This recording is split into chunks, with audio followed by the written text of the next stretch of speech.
Kali ini racikannya 2 jutaan aja, tapi ini worth it di tahun 2024 ya, 2024. Sorry. PC ini sebenarnya kita akan disclaimer dulu ya. PC ini sebenarnya adalah PC bekas yang pasti karena di 2 juta itu sebenarnya untuk gaming. Kalau sekarang itu masih apa ya, kayak kurang kurang banget untuk gaming ya, apalagi di 2 juta. Jadi di sini kita ngambil dari bekas-bekas aja komponennya. Oke, yang pertama di sini casingnya sesuai thumbnail, kita menggunakan dari Sagotek Prime G Plus. Ini dia udah ATEK yang pasti dan dia udah estetik ya. Sebenarnya ini sebenarnya opsional sih atau selera masing-masing ya. Ini menurut saya ini cukup bagus untuk desainnya, desain depannya sih. Kalau misalkan dalamannya sih biasa aja ya, ya biasa pada umumnya lah. Ini depannya aja yang bagus, tinggal kalian tambah fan di depannya udah bagus banget. Harganya kalau kita bulatkan jadi 298.000. Kemudian untuk di bagian storage-nya kita menggunakan dari Midaforce NVMe ya. 2 juta udah pakai NVMe walaupun dia 128 GB.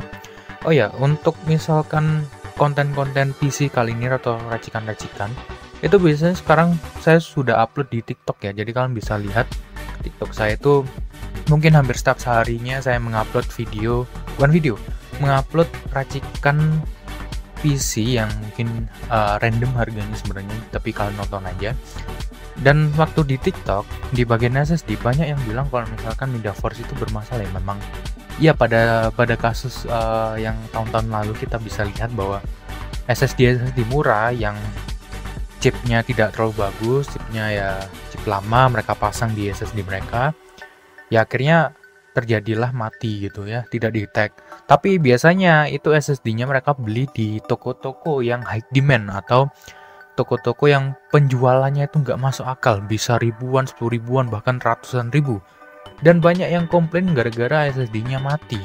Kalau kalian lihat lagi, itu penjualannya sangat tinggi. Jadi untuk bagian administrasinya juga pusing sebenarnya untuk garansi nih. Jadi saran saya kalau misalkan kalian pengen beli SSD yang murah, itu lebih baik kalian di toko yang terpercaya, supaya untuk klaim garansi atau untuk quality control atau pengecekan barangnya apakah udah oke, itu lebih baik di toko terpercaya. Karena kalau misalkan barang atau stok di toko tersebut terlalu banyak, maka untuk pengecekan barangnya akan jadi lama dan nggak efisien jatuhnya. Jadi ya saran saya di toko terpercaya aja. Walaupun dia agak mahal dikit, tapi itu oke banget ya untuk jangka panjang. Contohnya di sini, ini bukan promosi ya. Contohnya di sini di IT Shop saya tuh sering banget ngunjungin ini toko di IT Shop karena memang terpercaya banget gitu ya. Dan untuk masalah garansi, untuk masalah barangnya cukup oke. Di sini kalian bisa lihat ratingnya 5 ya. Jadi harganya sekitar 195.000. Kita langsung ke barangnya aja. Dan dia sayangnya masih Gen 3, iyalah 100.000 mau Gen 4 gila itu ya. Jadi seperti itu. Kecepatannya ya, ini sekitar ya standar NVMe kelas bawah ya. Kemudian VGA-nya atau GPU card-nya kita menggunakan dari Zotac GTX 960 2GB dan harganya ini cuma 800.000. Kalau kalian cari di toko-toko lain ini harganya bahkan belum sampai 1.900.000 ya, rata-rata segitu sih. Tapi pernah nyampe saat nyentuh 600.000, tapi karena permintaannya banyak jadi harganya naik. Dan di sini saya menemukan harga yang cukup bagus sebenarnya. Itu 800.000 kan bisa dapat GTX 960. Yang dimana ini udah ada encoder buat kalian bisa live streaming atau recording atau mungkin rendering. Jauh lebih efisien. Ya walaupun VRAM-nya cuma 2GB, sebenarnya ini GPU oke banget buat kalian gaming tipis-tipis sebenarnya, bukan gaming terlalu berat kayak main Black Myth Wukong, nah itu beda lagi itu ya. Jadi gamingnya tipis-tipis, mungkin Forza Horizon, Cyberpunk dan kawan-kawannya. Kemudian untuk power supply-nya di sini kita pakai Cooler Master. Tumben banget pakai Cooler Master karena sebelumnya kita pakai Honesty Player, kalau enggak ya Deepcool dan kawan-kawannya yang murah-murah gitu. Kali ini kita pakai PSU yang branded. Dia ini nggak nyantumkan 80+. Kenapa? Karena di 80+ biasa atau mereka udah dapat sertifikasi 80+ biasanya. Tapi mereka kalau misalkan dapat 80+ yang biasa yang tanpa ada bronze, gold dan kawan-kawan, mereka nggak nyantumin karena ya brand bro, brand Cooler Master, gila mau ngasih 80 plus polos gitu kan malu gitu. Jadi mereka tidak nyantumkan, tapi mereka dapat 80 plus gitu. Dan harganya 500.000 memang tinggi untuk sekelas Cooler Master, tapi ini oke banget karena sebelum video-video ini itu banyak yang bilang PSU-nya mending ini, PSU-nya mending itu, ya kita ngikut lah. Kita menggunakan PSU Cooler Master akhirnya, karena sebelumnya kita sebenarnya pakai PSU yang bisa dibilang murah-murah gitu ya, murah-murah, kita cuma ngambil 80 plusnya aja, jadi ya kita mau ngambil yang Cooler Master. Kalau sekarang itu Cooler Master Elite P500 ya. Kemudian untuk motherboardnya kita menggunakan dari KYO Kaizen H61 nih. Kalau udah H61, kalau udah tahu sendiri nanti speknya seperti apa, prosesornya apa, RAM-nya seperti apa. Nah, kita akan bahas soal motherboardnya. Di TikTok kemarin ada yang bilang kalau Mobo Kaizen ini cukup bermasalah katanya. Ya, sebenarnya kalau Mobo yang refurbish atau Mobo yang rekondisi kembali, ya biasanya mereka ngambil chipnya, kemudian mereka bikin Mobo sendiri, ya akhirnya jadi baru seperti ini, Mobo lama yang dibangkitkan lagi. Nah, itu biasanya mereka tambah kayak NVMe lah, ditambah kayak fitur apalah, segala macam gitu ya.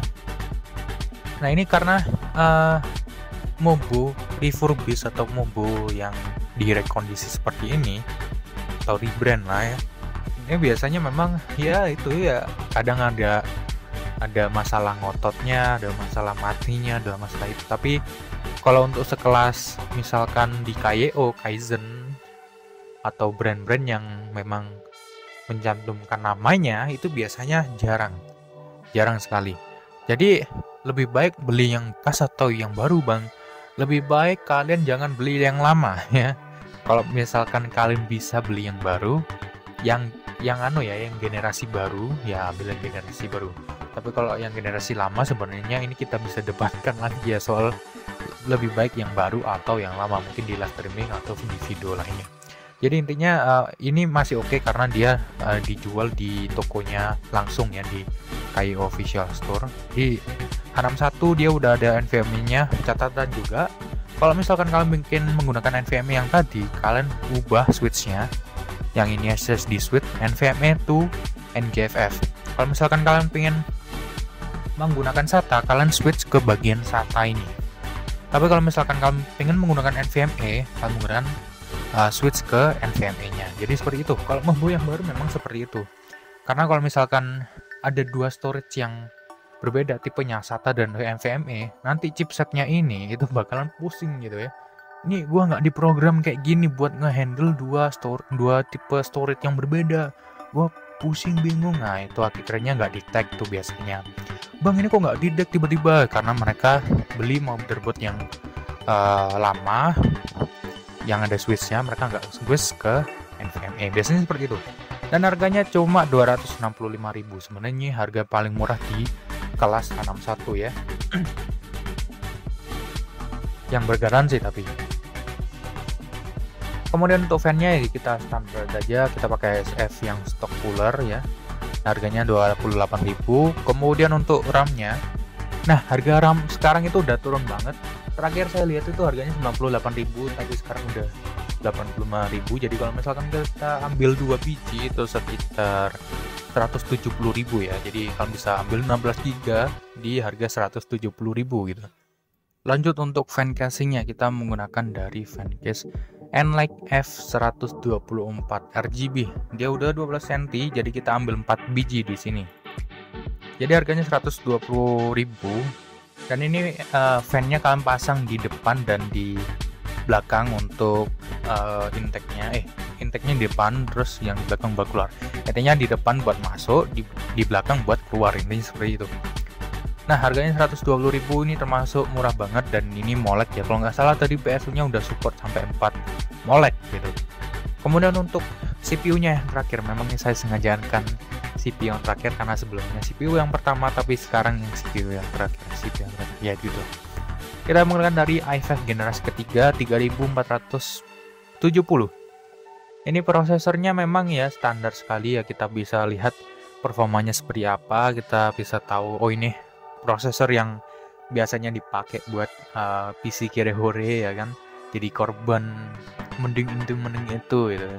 Akhirnya ditengahi sama si i5 Gen 3 ini. Nah ini PS. Nah ini CPU tuh sebenarnya bagus, masih bagus untuk kalian yang mungkin jangka waktu 1 tahun atau 2 tahun buat main game yang nggak terlalu berat banget. Ini masih oke banget. Tapi kalau misalkan kalian pengen main game yang cukup berat kayak Black Myth Wukong itu, ini nggak recommend banget, ini nggak worth it banget. Bisa jalan, memang bisa jalan, tapi stutteringnya parah sih ini. Mungkin GPU tadi bisa ngehandle tapi nggak dengan CPU-nya ya. Jadi game-game modern untuk keluaran tahun yang baru-baru ini masih kurang banget untuk i5 Gen 3. Ini garansinya udah 1 bulan dan harganya 153.000. Turun banget. Kemarin kalau nggak salah 200 ribuan, sekarang udah 150.000. Nah, jadi seperti itu untuk spesifikasinya. Kita lihat untuk di total harganya. Untuk total harganya sendiri kalian bisa lihat di layar kalian, ini sekitar 2.500.000 ya. Ini mungkin bisa jadi 2.600.000 atau 2.400.000 karena ini kondisinya memang harganya naik turun ya, jadi nggak ketebak. Jadi untuk harga saat ini ya di tanggal YouTube di tanggal penguploadan video ini harganya segini gitu, 2.500.000 sekian. Dan ini belum termasuk ongkir ya. Dan kita lanjut untuk pengetesan gamenya dan benchmarknya.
Nah, kalau bisa lihat itu tadi pengetesan gamenya kita menggunakan dari i5 Gen 3 dan GTX 960 itu sebenarnya oke-oke aja untuk kalian gaming.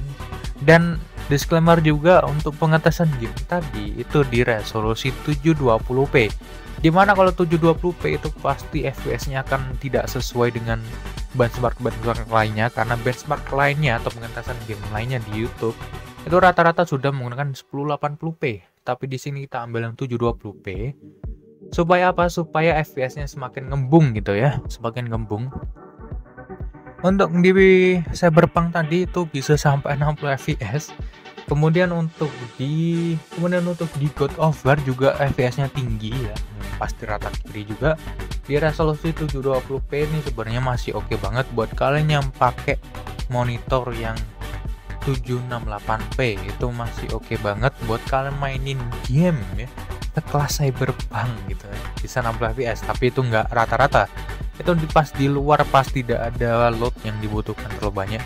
Dan kalau misalkan kalian bisa lihat lagi, untuk di bagian CPU-nya itu terlalu terpakai terlalu banyak gitu untuk di tahun ini, karena dari sistem operasi Windows, dari gamenya sendiri kan update terus, jadi CPU tuh pasti akan dimakan oleh zaman gitu pada akhirnya.